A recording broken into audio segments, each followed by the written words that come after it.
The following is an OHEI podcast production. This episode may contain coarse language and content sensitive to some viewers. Viewer discretion is advised. Welcome to our Downtown Eastside talks.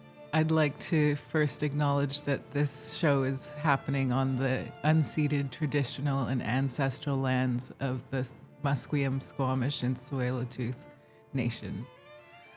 I also want to make another acknowledgement that we're having a show called our Downtown Eastside Talks without members of the Downtown Eastside. This is a conscious decision that we've made to protect and respect the residents living outside and in our SROs. There are too many dangers associated with having people on camera, and we're not willing to do that for content. Annette, how are you? I'm good. How are you doing? I'm doing good. Are you tired from the campaign trail? No, I think I'm like the Hulk in comic books where it's like his trick is he's always angry. Well, my trick is I'm always tired. So this is no different than my normal life in film. That's good. That works out just fine. Mm-hmm. Where have you been this week then?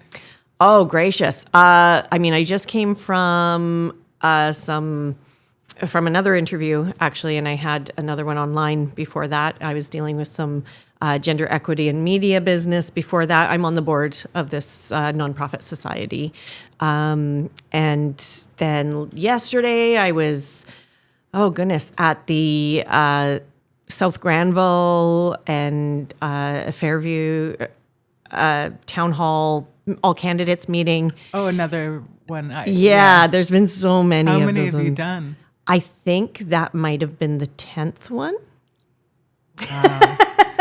So do you want to explain what a town hall is for people? Yeah, well, these are more all candidates meetings. Some of them are called town halls. Yeah, it's to certain neighborhoods, different associations or nonprofit groups might organize these events so that everyone in their membership get a better idea of who is representing what and what their policies are, what their platforms are, and just an opportunity to ask questions so that we can, answer with transparency.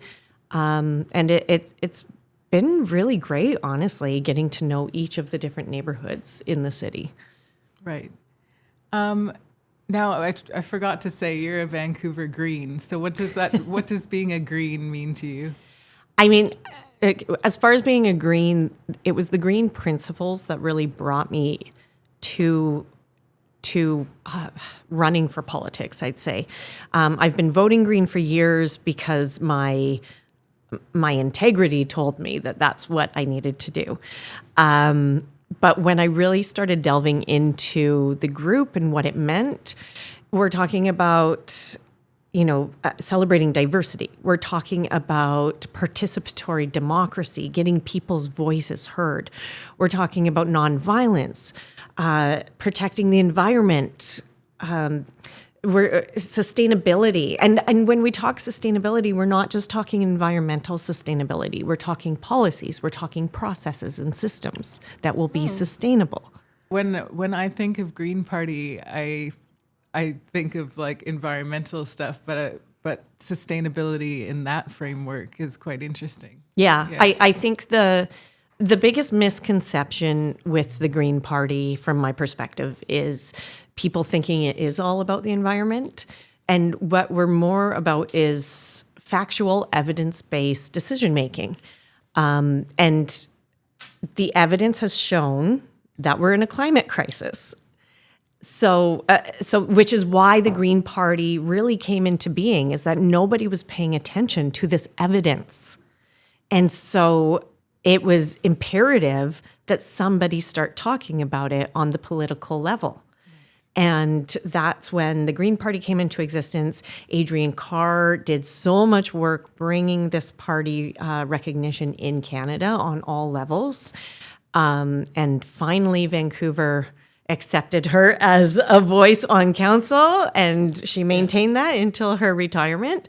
So it's really that the Green Party is here because no one else was caring about the environment, but that is not what we're all about. Okay, so for people who don't know, what is Task Force Barrage? Right. The Task Force Barrage is an incredibly aggressive way of saying we're going to sweep the streets. We're going to take people away from this community where they have friends and support and move them to other areas of Vancouver and sometimes even the greater Vancouver area. Or with that one leaked document talking about returning Indigenous people to their reserves. Yeah, we'll get to that, but Yes. Okay. there's so much bad to go through. But Yes, there is. Task Force Barrage. First of all, the name itself is so aggressive. It's a war term. It is. It literally refers to artillery. Yep. But so someone told me to touch grass because I'm paying attention too much to politics by setting Google alerts. So I have a Google alert for the mayor and all the councillors and Downtown Eastside. So I get great. a little news wind up. But this morning I saw that the VPD are patting themselves on the back for Task Force Barrage because I haven't found the footage yet, but they laid out 200 weapons that they had gotten off of people. Really? Yeah. And to that, someone said, like, why aren't, it's dangerous in the street. Like if you're a resident, it's not dangerous for you and I to walk down the street. We don't have beef with anyone. Yeah. But like if you're sleeping in public, you might want a weapon, especially as a woman. I'm not saying yes to weapons, but I just wonder how many of those weapons were like simple defense and how many of them were, adversarial. But you could have just put people inside with that. This is where it's like the weapons are a symptom of a failed system, right? That's not something to celebrate. The fact that people had to have these weapons in the first place is the failure of the system. Yeah. Plain and simple, right? Absolutely. And no amount of policing is going to fix that. Yeah. So we also brought up the Downtown Eastside plan. Do you want to? You mean uplifting the Downtown Eastside? Pete was part of like proliferating the leak, I guess. I'm not saying that he's the leak. Was he? No, I was going to say, I don't know if he shared about, he shared it. He's the one who shared the specific part about the Indigenous people going home. Right. Yes. Yeah. Because that document was found somewhere in City Hall, and I don't recall the specifics. But that portion of it, that leak was just, I think, shocking. And Ken Sim has tried to justify the language he used as, oh, this is just internal talk, and if you knew the more specifics that we were talking about, the context is the Downtown Eastside plan. The context is the title of the document, sir. Exactly, and if you don't don't write it down, right? If you're not keep it to yourself. Keep it to yourself. Matter of fact, just delete it from your mind and don't tell anyone. That would have been great. Sometimes people make statements that I'm like, did you just say that out loud? Like, actually, in this year? It's incredible. But but that's just it, where it's like, that should never have been even thought of, let alone put down in writing, right? If you weren't actually thinking this. You know what's additionally interesting is our first guest that we had on, she actually commented on one of the posts after, it wasn't in the interview, but she said he's doesn't even know that there are already organizations that help people return to their I know, if they their home choose, nations right? if they choose. Yeah. Yeah. Yeah. So Yeah. that's really ill-informed, because like that service is already there in probably a Yeah. culturally sensitive way that doesn't, maybe it's coming from Indigenous people. I don't know. Go It's- figure, right? Like, that he's not aware that that already exists. Yeah. But not to mention, this is their land, right? Like, they can be where they want to be. That's why we do a land acknowledgement everywhere in Vancouver. Like, it's just even further reason for the distrust of these colonial systems, right? Absolutely. Yeah. Yeah. Absolutely. Yeah. So when I came to see you in one of the candidate meetings, Yeah. I got up and I asked a question. So I'm going to ask you again. Okay, great. Maybe I can respond better this time. I don't know if I responded well last time. I don't know what question this will be. I didn't watch back the whole thing, so I'm not sure. I'm always very critical of myself, so.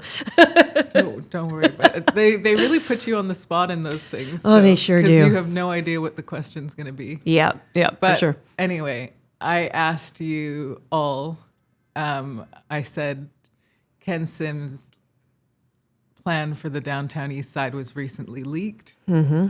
What would your Downtown Eastside plan look like? It wouldn't be street sweeps, I can tell you that much. Talking to the CCRN, the group of various support organizations that do operate in the Downtown Eastside, which kind of works as this one body to make sure that nobody's, making sure that the gaps are being filled and nobody's overstepping each other's work, because honestly, there's not enough money to go around for people to double up on work. Let's just be frank. The Downtown Eastside plan would be making sure people have the services available. Something I think that's really missing is daytime shelters, a safe space for people to go during the day. Yeah. To me, it makes sense on so many levels. But again, through the green lens, we're talking, if you talk about, weather conditions too, if it's purely for that, that makes sense, right? Yeah. Because it gets super hot in the summer, super cold in the winter. Let's have indoor spaces during the day. Yeah, it is hard with it's because it's funding and it's closures. Yeah. Because due to staffing or Yeah. and I think it's also okay for candidates to admit that they don't know exactly what to do, because I'm entrenched in this, and if you made me a counselor tomorrow, I'm not sure that I would be the best person to. I'd be pretty good. You'd be awesome. I'd be awesome. Let's be honest. You'd be awesome. Yeah, I would. But Yeah. like, it actually takes a lot of research. There's so many. Yes. There's so many organizations. There's like Yeah. part of our Downtown Eastside to start was a resource website. Cool. And there were 200 plus organizations on there. Mm-hmm. And that's not exhaustive. So Wow. Yeah. I mean, and that's, to me, the situation that we're in, when I moved to the Vancouver area in 1995, the Downtown Eastside was, the area that my dad had said, lock your doors and all that stuff. yeah. When we're driving through, because even coming from Alberta, he had been told this is the dangerous area, right? Yeah. I don't think that way. I've spent too much time walking those streets for work or going to restaurants or the odd bar, concerts, Yeah. Yeah. and it's if anything, it's been proven to me that the area is just filled with a community that supports each other and works towards a common goal. I've been looking into, and there's still so much, like you said, so much research to be done. But Red Deer, Alberta has a plan in place that's been supported by both their provincial and the federal government to end homelessness in the city. So I want to look into the techniques. Without deporting people off their own land? Well, this is where I think so. Like, Wow. From what I've been told, Edmonton deported people. So it's So close. but I know. So I'm looking at what they're doing. It's been lauded across Canada as a really great plan. So, and obviously what works for that city isn't going to necessarily work for our city, right? There's so many different factors at play, but I'm determined to look into that, to research that, to figure out, okay, what are they doing that could work here? So that's something that once on council, I'm really, really committed to looking into, because this is, again, it's a systemic problem. Yeah. It's something that's been set up this way. It was purposefully set up this way decades ago. Yeah. I mean, I think it was some accidents and then people leaned into it a little bit. Yeah. I don't think I can give credit to too many people on it. How will you handle the ABC majority? You know, I can't wait to look them in the eye across that room and call them out on the complete BS that they spout. They don't listen to the majority of the voices in Vancouver. Yeah. You know, whether or not it will make a difference, I don't know. But at the very least, I need to speak the truth, right? So, like, for example, on it's slightly different than Task Force Barrage, but ABC ran on getting 100 cops and 100 nurses into the area. Mm-hmm. Instead, they've gotten 200 cops. Mm-hmm. When I spoke at City Hall, I talked about almost getting shot in my hallway. Oh my gosh. I was living in a Hastings SRO, and the police came for one of my neighbors, and without any warning, they shot at him. Oh dear Lord. And it's shared washrooms in those places. Yeah. So yeah. I was like, I had just woken up, and if I hadn't been lazy, I could have gotten shot. And then a couple days ago, they finally released some footage from 2 years ago where a similar thing happened. A man there was shot, but it was fatal. And you can see the videotape, like, now that it's been released 2 years later, there was no reason to shoot this man. What do you intend to do about the cop oversaturation and trigger happiness? I mean, there needs to be some accountability, right? Like, these stories break my heart. There is an oversaturation. That's a great word for it. I'm sorry, that makes me so angry. Yeah.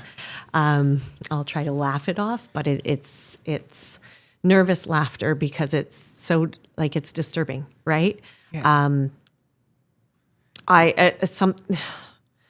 That's a great question. I'd have to find out, what can we do? I mean, I would love to find out why we needed these 200 extra cops in the first place. Was there evidence to show that we needed them?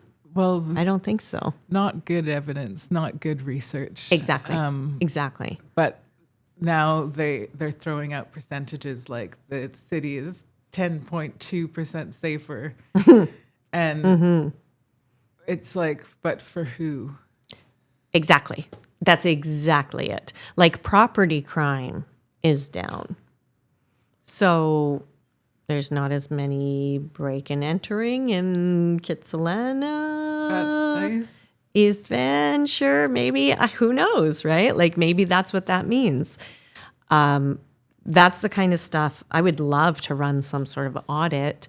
I believe Pete was saying that there was just an audit done on the efficacy of the police and how they were spending their budget. But again, now they've got an extra $5 million. How are they spending that, right? Like, is that efficient use of the city's funds? Yeah, absolutely. Yeah. I mean, if we are stuck with 200 cops, like, and they really want to make a difference with drug crime or drugs coming into the city, then I'm like, where's a camera that I can talk directly to Ken Sim? There we go. I'll choose this one. Ken, put the police at the docks. Send the police to the harbor. Send the police to the what is it called? The docks. Like the shipyards? Yeah, the shipyards where all the fentanyl is actually coming in. Yes. They a few years ago they got rid of some staff that were checking the containers. Really, at the ports? Yeah, and now they check 1 in 1,000. No. Yeah.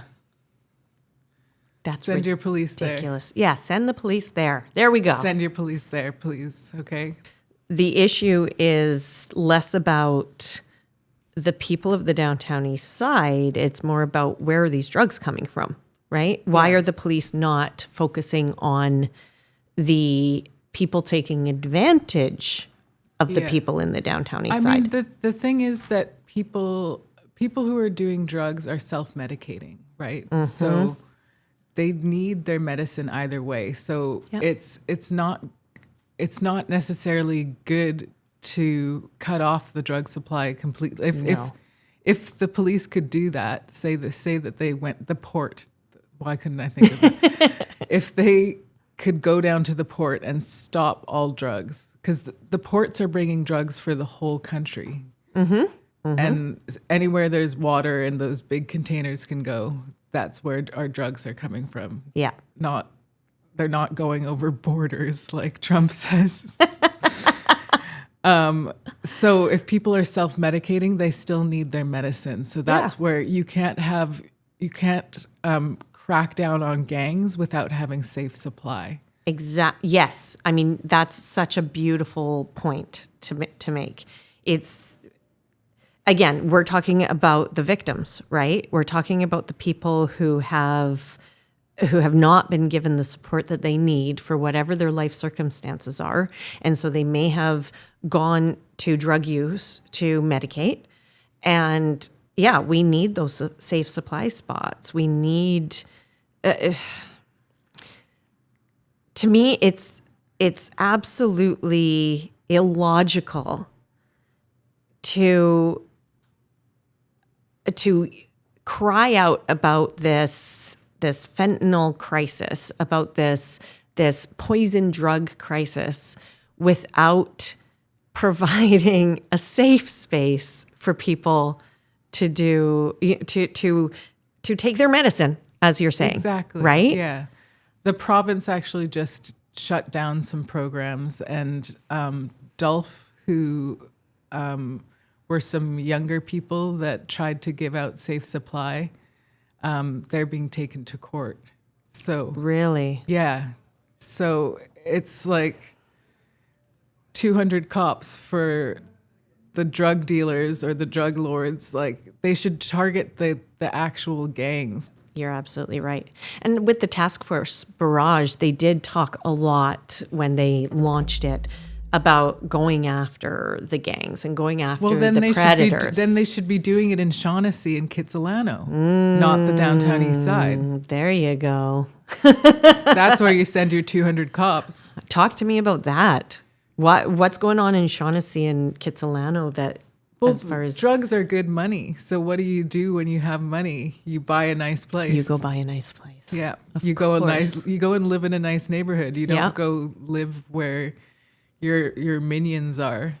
What they're doing with Task Force Barrage is they're targeting young men and women who are, that's who's going to get arrested. That's who's going to get years and years and years in prison for holding too much. Right. Rather than the people who are actually organizing it all and distributing it all to these younger people. Exactly. Yeah. Go to Kitsilano. They'll find your real crooks. Trust me. They're sitting at the beach pretty. Yeah. Yeah. What are some of the other things that you're running on? Oh gosh, some of my platform has to do with accessibility. Just making sure that the city is accessible to all people. This is part of healthy communities, right? Like I really want to encourage healthy communities, greener communities. There's a rule that's known in some cities, evidence-based, again, getting into this whole logical side of the Green Party. It's called the 330-300 rule. Okay. And it's about having 3 mature trees visible from any house. It's about having 30% tree cover, tree canopy in every neighborhood, which helps with, climate control and heat in neighborhoods. And then 300 meters from the nearest quality park or green space. So holding true to this rule all across Vancouver, especially in areas where green space is a little lacking, it just helps provide a greener city overall from end to end. Right. So that's one big thing that I'm looking at.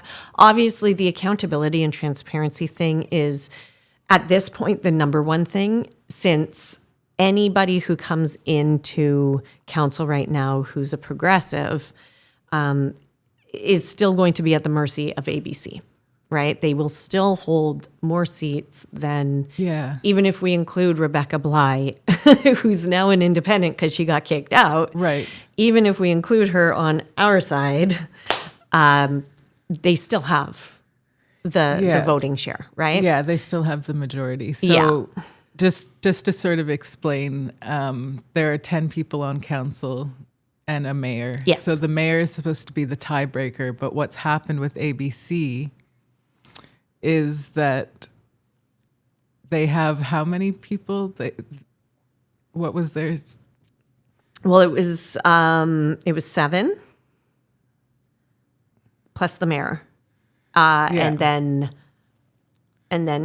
Adrian and Christine Boyle are now gone. So Pete's been by himself as the only opposition.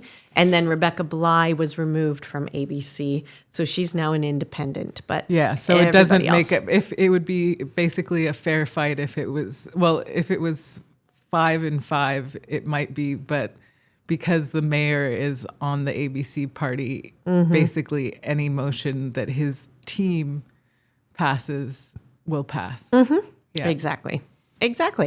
So that's really the most important thing to do, is to come in, and whether or not we can get anything pushed through as our own motions, at the very least, hold them accountable, make sure that there's other perspectives being considered. Yeah. Because there are a couple of councillors who have been known to vote in opposition to their general party. So it's just, we need to be able to formulate arguments that appeal to those sensibilities, right? Yeah. So that's obviously... So that's kind of what you can do. You actually do feel like you have the power to sway some of the ABC people. I think so, yeah. I think if... I've witnessed some rationality and some compassion, and I think if presenting an argument in a certain way might sway them in some capacity. So we'll see. Like that's the thing. Like that's beautiful though, because like I feel obviously go and vote, but yes, I also have this feeling that there's no point to it. And I think Ken Sim right now is running on that. When I snuck into that party, he was like, oh, only the number of people in this room will vote anyway, and we're still the majority, so don't even worry about it. Oh no, this is an opportunity, if nothing else, to show Ken Sim that people are unhappy with what he and the ABC party have been doing. Like getting numbers out to vote. If we had normal election, like general election numbers during this by-election, I almost guarantee you that it would be 2 non-ABC people voted in. Yeah. Right? So it's absolutely imperative, especially because they're not even showing up to any of these all candidates meetings. They're not going around to the different neighborhoods. They've been focusing their time in the Chinese centered neighborhoods and events. And I have a friend who just yesterday was telling me that he's finding it kind of insulting. Because he and I hadn't thought about it this way, but he said to me, it's almost like Ken Sim and ABC think that our community is easy to take advantage of. Ouch. Yeah, that is an ouch, right? Oops. Yeah. So as he said, oops. Yeah. Well, and they're sending these 2 white guys in to go talk to all these Chinese communities in Vancouver. Yeah, maybe they should brush up on their Mandarin and Cantonese instead. So this friend of mine was feeling pretty insulted by what they're doing. Like, I get that Ken Sim is is tightly knit within those communities, but the 2 people he's running are not. Yeah. So I just also wanted to ask you about the no net new housing. Yeah. So could you first explain what no net new housing actually means? So the no net new supportive housing. So basically anything that isn't already in the pipeline to be built that is supportive housing is going to be paused. In a housing crisis. During a housing crisis, an affordability crisis. Now, he did backtrack a little bit right after he initially, Ken Sim put out this statement that he wanted to do this, because then all of a sudden the seniors in the area and the low income people who are working class and people with disabilities all started to speak up and say, hey, wait a minute, that you're affecting us. Yeah. This is not cool.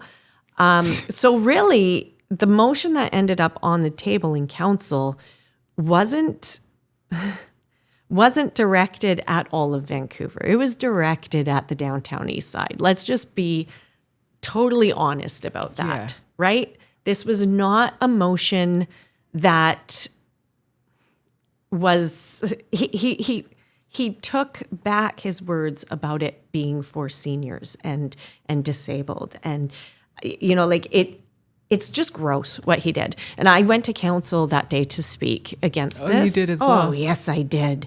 Oh, I was mad. And I looked him in the eyes and I said, what is the point to this motion? What is the point? Because you're talking about the SROs needing repairs and upgrades, and that's within this motion. But why not just focus on that? Why not make that the priority as a motion, as opposed to pausing all builds when you know that we're in this crisis?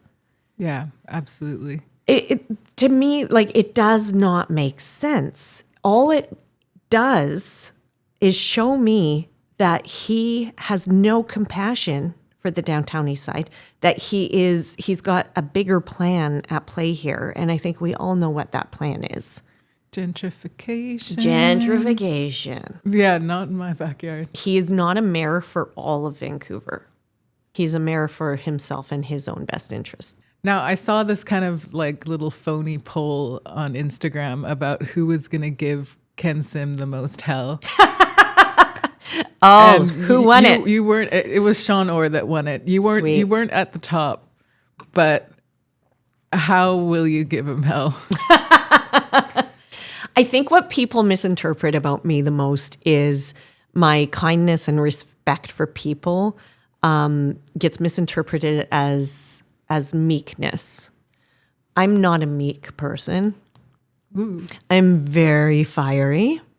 It will take me a lot to yell and get like angry, but I was about to swear there. You can swear. Gosh darn it. The thing is, I will formulate a rock solid argument, and I will work within the system. I am very astute at finding little loopholes within legal documents and bylaws and all these different governmental processes to push through the things that need to get pushed through to make change. There's something to be said for yelling on the street and yelling out a rallying cry. I've done that too. But I know my purpose in life is to come in and pick apart the administrative aspects that have been oppressing people and make changes there. That's very good to hear. Yes. I am, and I don't take shit. I just don't do it. You swore. I swear. Okay. I work in film. I'm a first AD. With that, I'm going to have to kick you off the set because swearing is not allowed. No. I'm sorry. Annette, thank you for coming today. Thank you so much for coming and speaking with me. It's always a pleasure. Yeah, I adore you. Thank you. Oh, I do. All right. Thank you for watching our Downtown Eastside Talks.